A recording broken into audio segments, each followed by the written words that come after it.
Okay, so my project was Thus Spoke Ayn Rand, and our green card was Scene because I wrote a two-page scene that we based the storyboard project off of, and I used the orange card with my name on it because obviously I was involved with the project.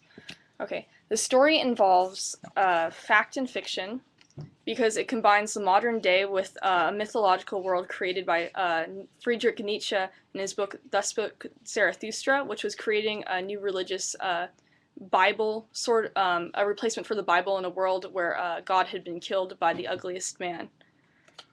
So, because it involves fact and fiction, it also involves the myth, because Zarathustra is supposed to be a mythological hero. And Zarathustra is following up the theory that humanity in this modern age has achieved the status of overman, because during the time of Zarathustra, where his world takes place when Nietzsche first started writing Thus Spoke Zarathustra in the 1870s or late 1800s. So now in the modern day, allegedly, this would be the time of the Overman, which Zarathustra had predicted and had started to bring about. So he's seeking the Overman, which is why we have the card, a seeker. When seeking the Overman, they hear that the Overman lives in Wall Street, and so they invade the office of Ayn Rand when the magician blows open the door. The group that Zarathustra brings with him to confront the Overman, or the person who claims to be the Overman, is the magician and the ugliest man. They're a few against the world because they're out of place in the wrong time and in the future where they don't belong, and they're seeing the ruin of the ideals they had created and Thus Spoke Zarathustra, as Ayn Rand twists the Friedrich Nietzsche's philosophies in a way that Zarathustra doesn't approve of. Because they disagree with Ayn Rand, it leads to a physical confrontation where initiated by the ugliest man.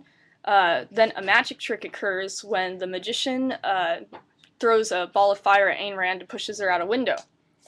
This is also the fall from grace because Ayn Rand had been in charge of the entire nation, and then she was killed by the magician, who was somebody who could never achieve the status of Overman, which Ayn Rand had, so she was ruined by somebody who was less than she was. We use the card Anything But the Truth because in the end there is no Overman any longer, and then because Zarathustra cannot recognize the Overman and doesn't approve of the Overman, there is no truth in his philosophy, and Ayn Rand was obviously flawed as well based on the argument that she had with Zarathustra. And the Lost Innocence is that you start to look at the ideals of Nietzschean philosophy and see that they don't necessarily lead to the sort of liberation spoken of in Thus Spoke Zarathustra. And the decoy protagonist would be Zarathustra because he actually kills the Overman, which is the person he was trying to